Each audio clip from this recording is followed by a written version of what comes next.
大家好，我是花花。90%的香菜长不好都与浇水有关。如果你种的香菜容易烂根，长出来的叶子黄黄弱弱，稀稀拉拉没几片的，我建议你认真看完这期内容。说句实在话，10个在家种香菜的人，至少有8个不是种死的，是浇死的。今天我们用几分钟时间把香菜浇水说明白。如果你种香菜也遇到了类似问题，请在评论区回复1，如果没有，请回复0。1. 种香菜前浇水。超过90%的人一拿到香菜根，第一反应就是马上插土，殊不知这样做的失败概率大概是100%。先说一个很多人不知道的事实，我们平时说的香菜根，真正决定生死存亡的不是下面那些细根，而是中间那一小段带生长点的茎基部。以后香菜能不能活，一是看这里能不能发新芽，二是看这里能不能长出新根。正因为如此，种之前的土壤状态就变得特别重要。如果土是干的，这段茎基部刚插进去就处在严重缺水的环境里，新根还没来得及长出来，组织就已经开始缺水受伤，后面就算再怎么补水，也很难真正恢复，只能慢慢走向腐烂。正确的做法是提前1天把盆土慢慢浇透一次，让水分均匀渗下去，使整盆土处在湿润但不积水的状态。这里要特别提醒一点，香菜和葱完全不一样。香菜的茎基部很嫩，组织薄，对缺氧和挤压都非常敏感。如果土壤又干又硬，再加上后面猛浇水，很容易出现外面湿里面闷的情况，新根还没长出来就先被闷坏了。如果你用的是比较板结的土，提前浇水还能顺便把土泡松，让土壤里多一点空气，这样茎基部更容易长出新根，后面成活的机会也会大很多。这一关做对了，并不是香菜就能高产，而是至少有机会顺利吃到香菜。2. 种香菜时浇水。种香菜时一定要记住一句话，水走盆边，不走中间。香菜插进土里的当天，浇水方式比浇多少更重要。很多人习惯拿喷壶对着中间猛喷，结果香菜的茎基部被冲歪，周围的土被冲空，原本应该贴着土生根的位置反而悬在空气里，新根还没来得及长出来就先失水受伤，3天之内很容易整株倒掉。正确的做法是把喷头拿掉，让水从花盆边缘慢慢流进去，一圈一圈的绕，让水自然渗透到整盆土里，慢慢湿到茎基部周围，而不是直接冲击中间那一小段最脆弱的地方。如果是晴天种香菜，为了让土壤和茎基部充分贴合，可以浇1次定根水，但一定要慢，要柔，只求贴实，不求水多。如果是阴天或雨天，土壤本身就已经比较湿润，这时候可以只轻轻补一点，甚至暂时不浇也没有问题。千万不要觉得刚种下去就一定要浇透，这种习惯对香菜来说反而是风险。香菜和葱最大的不同就在这里，葱多浇一点，顶多长慢几天，而香菜多浇1次，很可能新根还没长出来就已经被闷坏了。3. 种香菜后浇水。香菜根种下去以后，真正决定成败的其实不是第1天，而是接下来的这1周。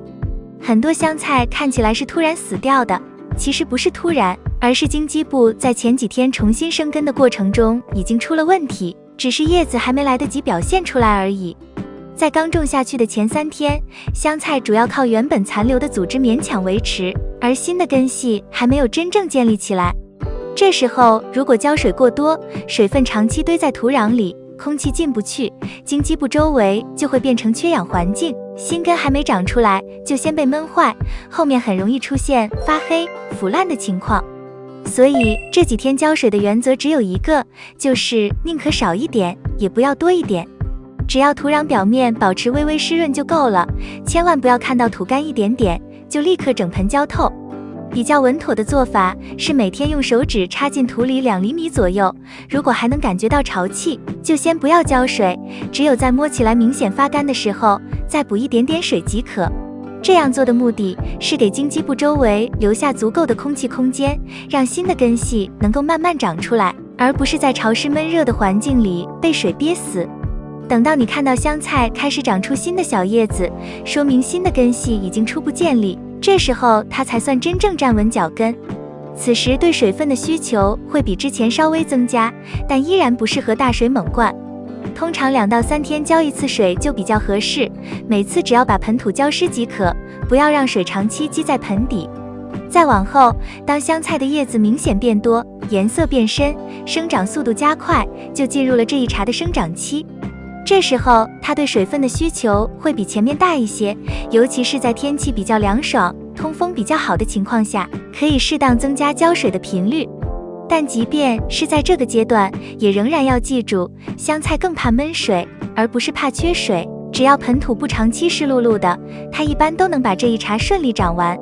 如果你是打算整盆采收来吃，在采收前的3到5天，可以稍微减少浇水的次数，让土壤处在偏干一点的状态，这样香菜的香味会更集中，叶片也会更有韧性，不容易发软，吃起来口感会明显好一些。4. 不同季节浇水不同。香菜对季节变化非常敏感，这一点比葱要明显得多。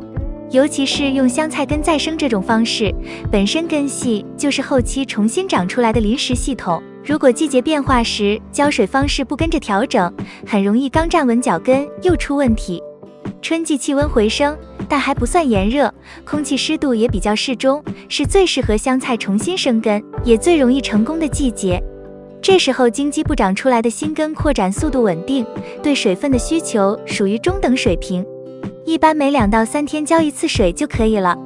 到了夏季，就是香菜根再生最容易失败的时候，